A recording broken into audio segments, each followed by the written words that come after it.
నమస్తే.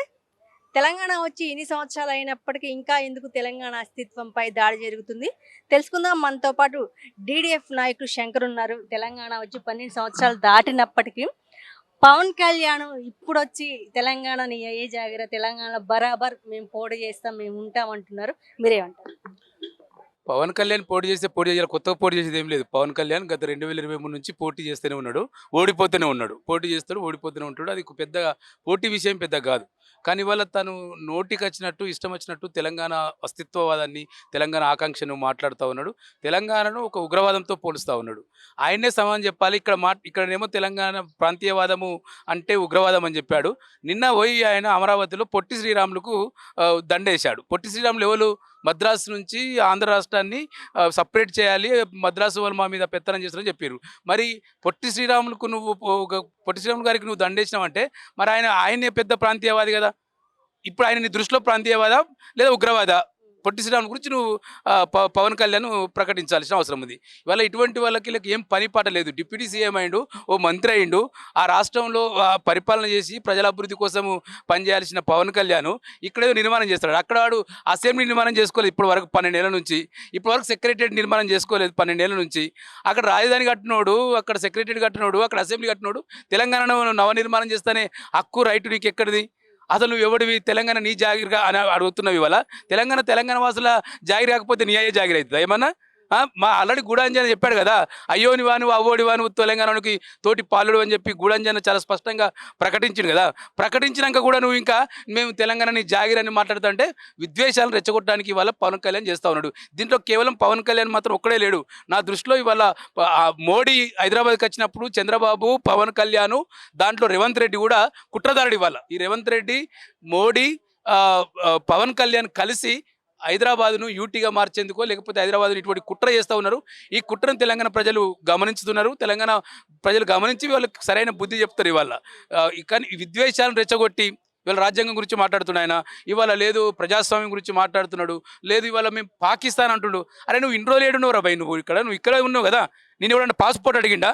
నువ్వు ప్రతి సందర్భంలో ఎవడు పడితే వాడు ఇది పాకిస్తానా లేకపోతే పాలస్తీనానా అని మాట్లాడుతూ మొత్తం తెలంగాణ ప్రజల ఆకాంక్షల మీద ఒక యుద్ధాన్ని ప్రకటిస్తూ ఇవాళ మొత్తం అవమానపరుస్తున్న సంగతి ఉంది. ఇది తెలంగాణ ప్రాంతమే ఒక లేచి నిలబడ్డ ప్రాంతం. ఇది ఆత్మగౌరవానికి సంకేతం. ఇది ఇక్కడ తెలంగాణ సాయుధపోవడం జరిగింది.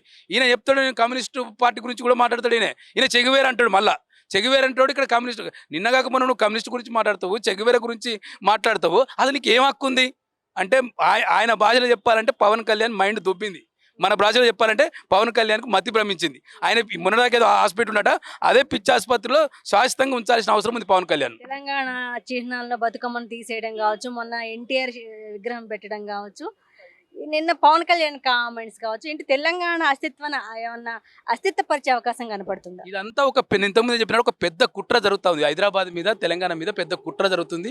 దీంట్లో మోడీ ఏమన్నాడు, తెలంగాణ ఏర్పాటు 12 అయిన తర్వాత కూడా తెలంగాణ ఏర్పడ్డది. అరే ఏర్పడితేంది? పార్లమెంట్లో ఓట్లేసిర్రు, చట్టం వచ్చింది. ఇటు వచ్చిన తర్వాత కూడా ఒక ప్రత్యేక రాష్ట్రం అయింది, అభివృద్ధి అవుతుంది. ఇవన్నీ పక్కన పెట్టి తెలంగాణ బలవంతంగా విడదీసిర్రు. మరి పొట్టి శ్రీరాములు ఎందుకు ధర్నా చేసిండు? ఎందుకు ఉపవాసం ఉన్నాడు? నువ్వెందుకు ఉపవాసం ఉండవు?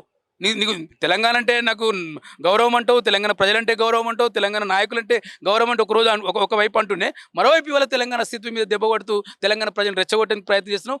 పవన్ కళ్యాణ్ ఖచ్చితంగా బుద్ధి చెప్పాల్సిన అవసరం అయితే ఉన్నది. నువ్వు పిచ్చి మాట్లాడితే తెలంగాణ నువ్వు పిచ్చోని కావచ్చు, నువ్వు పిచ్చోని చేతులు నీకు ముఖ్యమంత్రి అయినావు, పిచ్చోని చేతిలో మంత్రి అయినావు. కానీ తెలంగాణ ప్రజలు పిచ్చోలు కాదు. నీ పిచ్చులను ఇటువంటి పిచ్చి కుక్కలను చాలా తెలంగాణ ప్రజలు చూసిర్రు. అరిసే కుక్కలను ఎట్లా కంట్రోల్ చేయాలనో తెలంగాణ ప్రజలకు తెలుసు. నువ్వు అరవడం మానేయమని చెప్పి మేము పవన్ కళ్యాణ్ సూచిస్తున్నాం. తెలంగాణ రచయితలు రాసిన పాటలు తెలంగాణ పవన్ కళ్యాణ్ సినిమాల్లో పెట్టుకోవడం జరిగింది. అవి ఆ సినిమాలు హిట్ అవ్వడం కూడా జరిగింది. ఈ సమయంలోనే ఈ గద్దరನ್ನು తీసుకురావడం జరిగింది. గద్దరన్నకి నేను కారు కొనిచ్చి అసలు సందర్భం లేకుండా గద్దరన్న టాపిక్ తీసుకురావడానికి కారణం ఏంటి? అది ఒక నిస్సిగ్గుగా ప్రకటించిన పరిస్థితి. గద్దరన్న అంటే ఒక ఐకాను, తెలంగాణ ప్రజా యుద్ధ నౌక. ఆయన గురించి నువ్వు కొనిచ్చినావు కొనిలేదో ఆయన లేడు ఇప్పుడు చెప్పడానికి. నువ్వు ఆయన దగ్గరికి ఎందుకు పోయినావు? నీ ఏ అవసరం రీత్యా పోయినావు? నేను ఎవడో చంపుతుంటే కదా నువ్వు పోయినావు కదా. నువ్వు ఆయన రక్షణ ఉపయోగించుకొని నేను ఇప్పుడు ఇది కొనిచ్చినా అది కొనిచ్చినా అని చెప్పి చెప్తా ఉన్నావు. అది నీ ఇంకిత జ్ఞానం అది పరిస్థితి. నువ్వు కొనిచ్చినవా లేదా అది లేదు. రెండోది తెలంగాణలో బతుకు తెరువుకు వచ్చిన పంచాయతీ లేదు. ఇక్కడ సహజ వనరులు ఇక్కడ వనరులు దోపిడీ చేసుకుంటున్న నాయకులందరి దగ్గర ఫీజులు వసూలు చేస్తారు. తప్పేముంది? ప్రజా ఉద్యమం చేస్తుంది అది. నువ్వు నిజంగా నువ్వు గద్దరనకు కారు కొనిచ్చి ఉంటే తప్పేం లేదు. కొన్ని అటువంటి కొనియాలి. ఎందుకంటే ఇక్కడ నువ్వు 10 ఎకరాల భూమిని ఆక్రమించినావు కదా. ఎట్లా ఆక్రమిస్తావు నువ్వు శిఖం భూమిని 10 ఎకరాల భూమిని? నీ అయ్యే జాగిరా ఇదేమనేది? తెలంగాణ కదా, తెలంగాణ భూమి తెలంగాణ చెందాలి కదా. నువ్వెట్లా 10 ఎకరాలు చేసుకుంటావు? పక్కన మహారాష్ట్రకు పోతే మహారాష్ట్రలో చట్టం ఉంది. అసలు ఎవడు మహారాష్ట్రోడు తప్ప ఇంకోడు భూమి కొనడానికి వీల్లేదు ఆ మహారాష్ట్ర రాష్ట్రంలో. ఇక్కడ పవన్ కళ్యాణ్ ఎట్లా భూమి కొంటాడు? నేను తెలంగాణ ప్రభుత్వాన్ని కోరుతుంది ఏంటంటే తెలంగాణ రాష్ట్రానికి వచ్చింది కాబట్టి ఇక్కడ కూడా ఒక చట్టం తీసుకురావాలి. తెలంగాణ వాడు మాత్రమే తెలంగాణ ప్రాంతంలో మహారాష్ట్ర లాగా భూమి కొనే ఒక చట్టాన్ని తీసుకురావాలి. లేకపోతే కొడుకులు ఇవాళ మొత్తం హైదరాబాద్కి వచ్చి 12 ఏళ్ళ తర్వాత కూడా నీ రాష్ట్రాన్ని, నీ అమరావతిని, నీ పీఠాపురంను, నీ మొగుల్తూరును నీ అయ్యే జాగిరి కదా అది. ఆ జాగిరి అక్కడ పెట్టుకొని నువ్వు మా అయ్యే జాగిరికి వచ్చి మాట్లాడితే నీ తోలు తీస్తాం, నీ తోలు తీయాల్సి వస్తుంది. నోరు మూసుకొని అక్కడ పరిపాలన చేయి. నువ్వు ముఖ్యమంత్రి అయినావు, ఉప ముఖ్యమంత్రి అయినావు, మంత్రి అయినావు, ఆ ప్రజల కోసం పట్టించుకో. అక్కడ చెప్పులతో కొడతారు నిన్ను. అక్కడ గ్రామీణాభివృద్ధి శాఖ మంత్రి ఉన్నావు, అక్కడ కూలీలకు పని లేదు, అక్కడ రైతులకు పని లేదు. ఈయన కులం గురించి మాట్లాడతాడు. ఈయన ఏ కులం నుంచి వచ్చిండు? కాపు కులం నుంచి వచ్చిండు. కాపు కులానికి ఒక అధికారం రావాలని చెప్పిండు. కాపు వాళ్ళందరూ ఓట్లేసిరు ఆయనకి. అక్కడ వాళ్ళ సంక్షేమాన్ని పట్టించుకోకుండా ఇక్కడ తెలంగాణ గురించి మాట్లాడుతున్నావు. అసలు నీకు ఏం హక్కు ఉంది? తెలంగాణ దిష్టి తగలడం వల్లే కోనసీమ కొబ్బరి చెట్లు ఎండిపోయి అన్నాడు పవన్ కళ్యాణ్. వాస్తవా? ఇప్పుడు ఆ పాగలగాడ మాట్లాడిన ప్రతిదానికి సమాధానం చెప్పాల్సిన అవసరం లేదు. తెలంగాణ వాని కొబ్బరి చెట్టు ఎండిపోతేంది, అది మాడిపోతే మాకేంది? మా తెలంగాణ గురించి మనం చూసుకుంటాం తప్ప నీవు సిగ్గుండాలేమన్నా మాట్లాడానికి. నీ కొబ్బరి చెట్టు ఎండిపోతే నువ్వు దానికి నీళ్ళు వేయాలి కదా. నువ్వు నీళ్ళు పోసి నీ కొబ్బరి చెట్టును పెంచుకొని నీ కొబ్బరికాయలు అమ్ముకొని నువ్వు చేయాలి కదా పని. ఆ పని చేయకుండా నీ కొబ్బరి చెట్టు ఎండిపోయినా తెలంగాణోడే, నీకు జ్వరం వచ్చినా తెలంగాణోడే, నీకు ఏది వచ్చినా తెలంగాణేనా? అంటే నోటికి ఏది వస్తే అది మాట్లాడి రోజు లైవ్లో ఉండి ఇది అంటే హైదరాబాద్ మీద తెలంగాణ మీద మతోన్మాదులు కుట్ర చేస్తున్నారు. ఇది ఒక పెద్ద మతోన్మాద, హిందూ మతోన్మాదుల కుట్ర జరుగుతుంది. ఆ కుట్రకు వ్యతిరేకంగా తెలంగాణ ప్రజలు సోయితో ఉండాలి. పవన్ కళ్యాణ్ లాంటి కుక్కలు అరుస్తూ ఉంటాయి. ఆ కుక్కలు తెలంగాణ నుంచి, హైదరాబాద్ నుంచి తరిమివేయాల్సిన అవసరం ఉంది. నీళ్లు, నియామకాలు, నిధులు, ఉద్యోగాల కోసం దాదాపు బానిసత్వం పోవడం కోసం తెలంగాణ తెచ్చుకున్నారు తెలంగాణ ప్రజలు. ఇన్ని సంవత్సరాలైనా కూడా ఎందుకు ఇంకా ఆంధ్ర పాలకులు తెలంగాణ వాళ్ళని ఇంకా మాటలు అంటున్నారు? అంటే ఆంధ్ర పెట్టుబడిదారులకు తెలంగాణలో ఉన్న వనరులను వదులుకోనికి ఇష్టం లేదు. తెలంగాణలో ఉన్న ఆస్తుని వదులుకోనికి లేదు. వాడు అక్కడ రాజధాని కట్టుకోవచ్చు, లేదు వానికి ఇల్లు లేదంటే ఆయనే ఇల్లు కట్టుకోవచ్చు. అక్కడ కట్టుకుంటే అక్కడ ప్రజలకు ట్యాక్స్ కట్టచ్చు. ఆ ట్యాక్స్ తోటి అక్కడ ప్రభుత్వం చేస్తుంది. నువ్వు అక్కడ ఇల్లు పీఠాపురంలో కట్టుకుంటావో, మొగుల్తులో కట్టుకుంటావో, లేకపోతే ఇంకా కట్టుకోవు. కానీ అంటే ఇక్కడ ఉన్న వనరులను దోచుకోనికి అలవాటు పడి సంవత్సరాల తరబడిగా అలవాటు పడ్డోళ్ళు ఇవాళ తెలంగాణ మీద వదిలిపోవడానికి ఇష్టం మనసు రావట్లేదు. 12 ఏళ్ళ తర్వాత నీకు ఎందుకు మాట్లాడుతున్నావు? అసలు తెలంగాణ లేకపోతే నీ బతుకుందా? నీ సినిమా పాటలు ఎవరు రాసిర్రు? నువ్వు ఎవరి గురించి మాట్లాడినావు? తెలంగాణ లేకపోతే నీ కళ లేదు, నీ సినిమా లేదు. తెలంగాణ రచయిత లేకపోతే నీ సినిమా లేదు, గద్దరన లేకపోతే సినిమా లేదు, నీ తెలంగాణ నీ సినిమా లేదు, నీ పాట యాక్ట్ లేదు.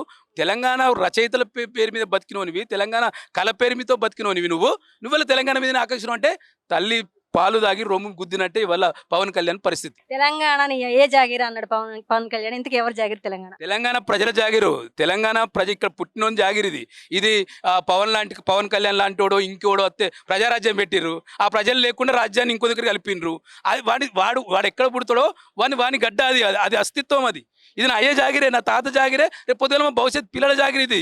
ఇది నీ జాగిరి కాదు. ఇక్కడ నువ్వు వస్తే నువ్వు నీ అటువంటికి మేము పెట్టాలి. రేపు పొద్దుగాల పాస్పోర్టో గిస్పోర్టో పెట్టాలి. ఎందుకంటే నువ్వు పాకిస్తాన్ మాట్లాడుతున్నావు కదా. నా కొడక నువ్వు ఎట్లా వస్తావు హైదరాబాద్కో తేల్చే పరిస్థితులు వస్తాయి. నువ్వు పిచ్చిగా మాట్లాడు బంద్ చేసి నీ పరిపాలన మేము చూసుకోమని చెప్తాము. ఉచిత సలహా ఇస్తున్నాము ఆయనకు. లేకపోతే తెలంగాణ ప్రజలు చూస్తారు. ఏనాడు ఒకనాడు లేపి పడేస్తే కొడుకు మళ్ళీ పోయి మొగులుతుల్లా అక్కడ ఉంటాయి ఏందో బీచ్లు అక్కడ డ్యాన్స్ చేసుకుని, అక్కడ సినిమా చేసుకుని అక్కడ కట్టుకోవాలి ఆయన. ఇక్కడ కాదు, ఇక్కడికి వచ్చి ఇక్కడ ఫిల్మ్ సిటీలు ఇక్కడ దోపిడీ చేసుకుని, ఇక్కడ వనరు దోపిడీ చేసుకున్నారు. అక్కడ ప్రజలన్నా నీ వల్ల ఏమన్నా ప్రజలకు ఏమైనా న్యాయం జరుగుతుందేమో, ఏమైనా నీ చేతులు డబ్బులు అక్కడ ప్రజలకు అందించు.